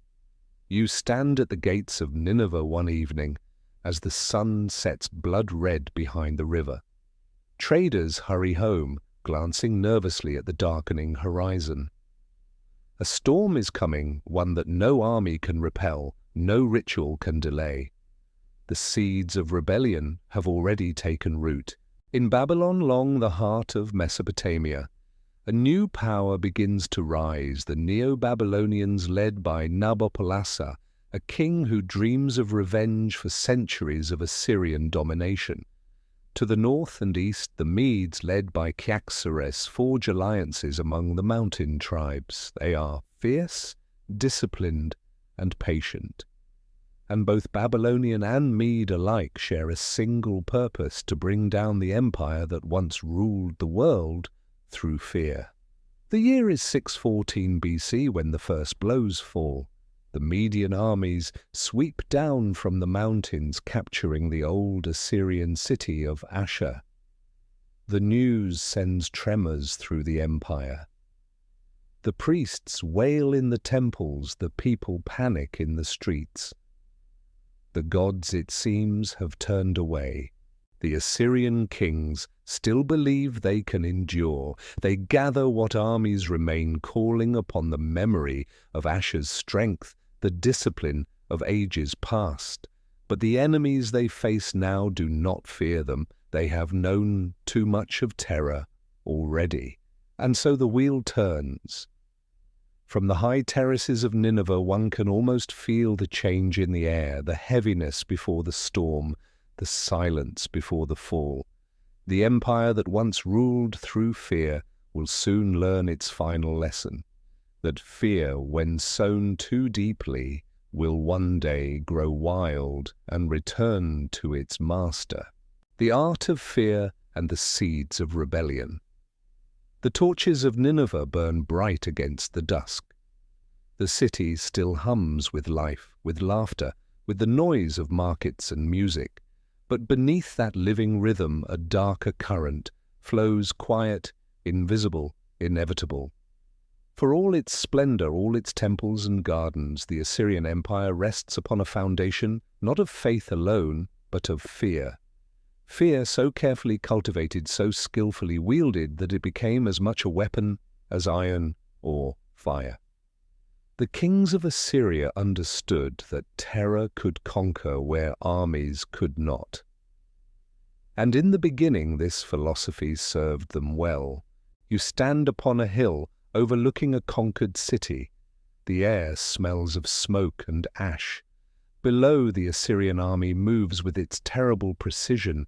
Soldiers clearing rubble, engineers erecting towers of victory, scribes recording every act. Their king, tall and composed, watches from his chariot. His eyes are not cruel but calm, as though he is conducting a ceremony rather than a slaughter. This is the art of fear, the cold, deliberate shaping of terror into obedience. The empire's scribes record every campaign, not just to remember, but to warn. On stone slabs and palace walls, the deeds of Assyrian kings are carved for all to see. You can still read them, the words harsh and certain: I flayed the rebel leaders. I hung their skins upon the city gates. I burned their cities with fire. I carried away their people and built new lands from their bones. The reliefs that line the palace halls are even more vivid. You see prisoners kneeling, their faces etched in grief and disbelief. You see kings in chains brought before the Assyrian throne. You see soldiers marching through streets of fire, their banners gleaming in the smoke. It is not cruelty for cruelty's sake, it is a message. The kings of Assyria believe that through fear they can achieve order, that by crushing rebellion utterly they will ensure peace for generations. And for a time they are right. The subject peoples, the Phoenicians, the Arameans, the Chaldeans send tribute faithfully. Their caravans bring gold, ivory, spices, and slaves. Their craftsmen build the palaces of Nineveh. Their sons fill the ranks of the Assyrian army. Cities conquered one year stand silent the next, their loyalty bought with memories of destruction. Yet fear, like a blade, dulls with overuse. The empire grows so vast that even its own victories begin to fracture its strength. With each new conquest, the number of resentful nations grows. The Assyrian machine demands endless tribute, endless labor, endless obedience. And in time, the burden becomes unbearable. In distant provinces, whispers spread like wildfire through dry grass. They whisper of vengeance of gods who have turned their faces away from Assyria. In Babylon, still uneasy under Assyrian rule, priests murmur that Marduk will rise again. In the mountains of Media tribes speak of a coming storm from the east. And in the ruined plains of Elam, survivors of Ashurbanipal's wrath swear oaths beneath the stars. Even within Assyria's own heartland, the cost of empire weighs heavily. The wars have drained men and wealth. The constant resettlement of peoples, an Assyrian tactic meant to prevent rebellion, creates cities of mixed tongues and divided hearts. Soldiers from a dozen nations march under the same banners but share no bond beyond obedience and fear. You walk through Nineveh's crowded streets, the markets overflow with goods from every corner of the world, Egyptian linen, Phoenician glass, Arabian incense. The people appear content, but in their eyes, merchants, slaves, scribes, you see exhaustion. The weight of order presses on all alike.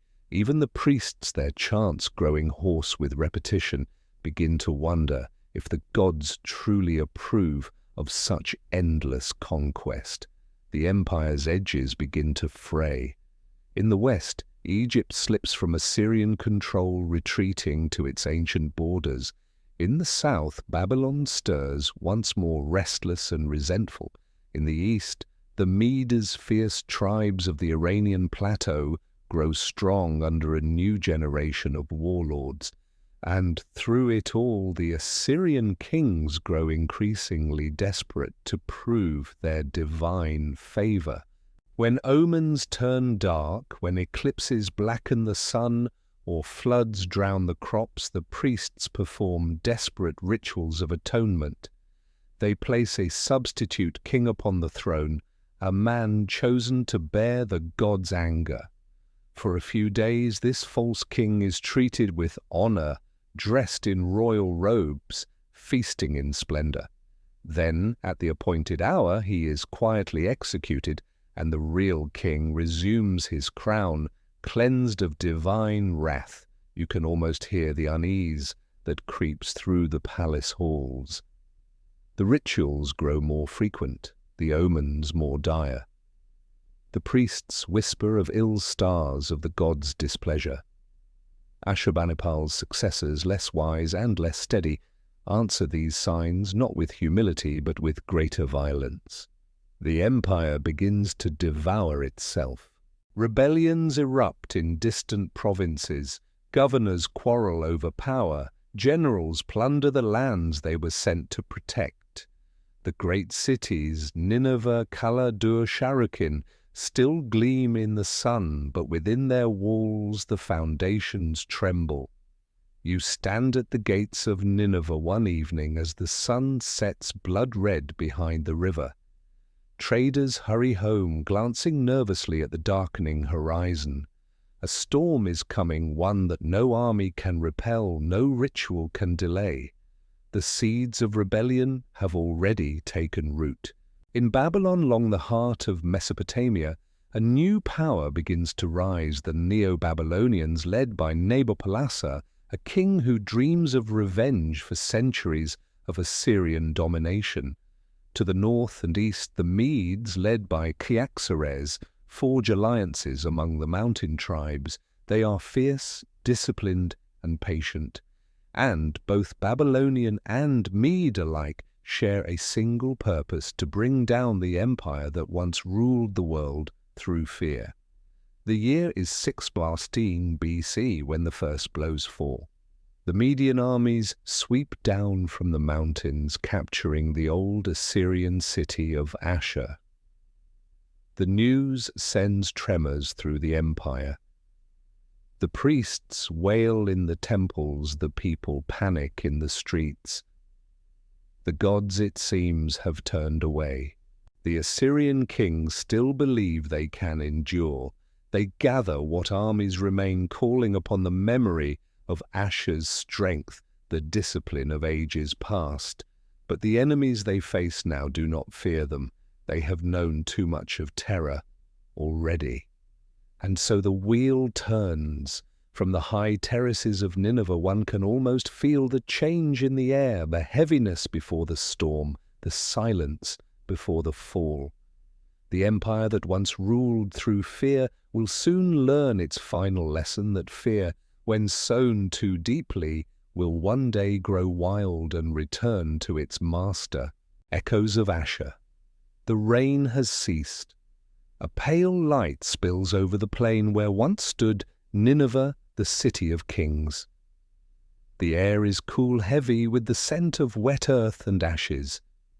You walk among the ruins in silence, past fallen walls and blackened stones, past broken pillars that once held up palaces of gold and marble.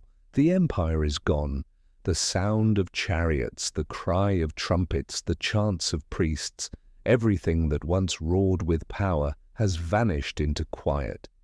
And yet, as the sun rises over the Tigris, you can almost feel it, the faint heartbeat of something that refuses to die. The memory of Assyria still breathing beneath the soil. Where temples once gleamed, grass now grows. The great ziggurat of Ashur lies in ruins, but its foundations still cast long shadows over the earth. The river that once bore the empire's ships now flows gently, carrying fragments of pottery and bone downstream to the sea. Birds perch upon the crumbled towers, their songs echoing where once the priests of Ashur sang to the heavens. You kneel beside a fragment of carved stone. It bears the faint outline of a king's face, half erased by time, yet still proud, still unbowed.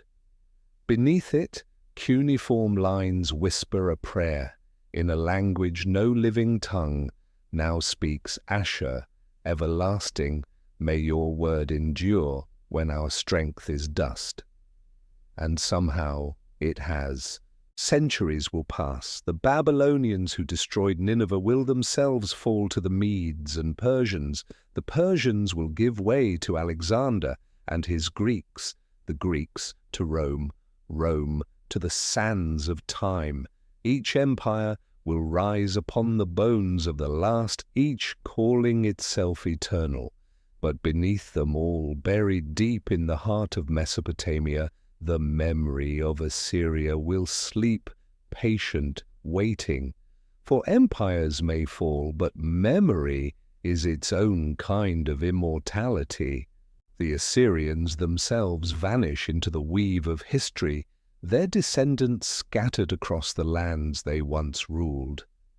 The tongue of Ashur fades from speech, but its rhythm survives in the languages that follow.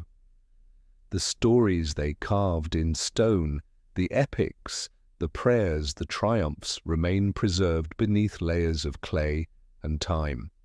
Thousands of years later, men will dig through the dust of northern Iraq, unearthing fragments of this vanished world. They will find winged bulls, their faces serene despite the ages, tablets of lore and poetry still sharp with meaning, and the shattered remains of palaces whose walls once sang of kings and gods. Among these discoveries, the greatest treasure of all, the library of Ashurbanipal, will emerge from the ruins. Its tablets still intact, their words still alive. Within them, the scholars of another age will find the Epic of Gilgamesh, the story of a king who sought immortality and learned that it can be found only in what endures beyond flesh. And perhaps that, too, is the lesson of Assyria. You walk along the riverbank where the city once met the water. The reeds sway in the breeze, whispering like the voices of ghosts. The sun now high glints off the Tigris, turning it to liquid silver. It is easy to imagine that the god Ashur still moves upon this wind, not as a deity of war, but as a spirit of remembrance. The people who once called upon him are gone, but their devotion lingers in the stones, in the stories, in the endless flow of history. You close your eyes and listen. The plain seems to hum softly with memory. You can almost hear them, the smiths at their forges, the scribes etching tablets, the priests chanting hymns, the armies marching beneath banners of iron and flame. They are not gone. They live in the pulse of the earth, in the stories of those who came after, in the very act of remembering. For though the world remembers Assyria for its conquests, its chariots, its siege engines, its cruelty, it was more than an empire of iron. It was an empire of ideas. It gave to the world the first great system of rule, the first vast network of roads and provinces, the first organized libraries, and the first memory of empire itself. In the shadow of Ashur, humanity learned both the power and the peril of dominion. Every civilization that followed Persia, Greece, Rome would echo its pattern, conquest, order, expansion, and fall. Each would build walls and temples proclaiming themselves eternal, and each in time would vanish into the dust, leaving behind only their stories. You walk farther into the open plain. The horizon stretches endlessly as it did 5,000 years ago. The wind moves softly through the barley fields, carrying with it the same whisper that once spoke to kings: all things rise, all things fall. But the story endures. The story of Assyria is not one of mere war and ruin. It is the story of humanity's oldest dream to bring order from chaos, to rise above the fragile limits of life, to make meaning in the face of time. For 1,000 years, the Assyrians believed they had achieved it. They built cities of stone, and faith filled the world with their voice and burned their names into the surface of history. And though the fires of Nineveh have long gone cold, that voice remains. It lingers in the rhythm of history, in the languages of the Middle East, in the myths that shaped the ancient world. Even now, when archaeologists brush the dust from a tablet or the wing of a carved bull, they awaken something older than memory itself, the echo of a people who once believed that through will and worship they could touch eternity. The light deepens, the Tigris glows amber in the setting sun. Somewhere far off a shepherd calls to his flock, and the sound drifts across the plain like a song. You breathe in the cool air filled with dust and silence and time. Assyria is gone, but the story remains, the story that began beside a river with a god of wind and war, and a people who dared to dream beyond their walls. The story that rose in iron and flame, that conquered the world, that fell into ashes, and still somehow endures. You stand at last upon the empty earth where the city once stood. The stars begin to appear one by one, ancient and steady. The night hums softly, and for a moment you think you can hear the whisper of the old god Ashur, moving in the wind, remember. And so you do.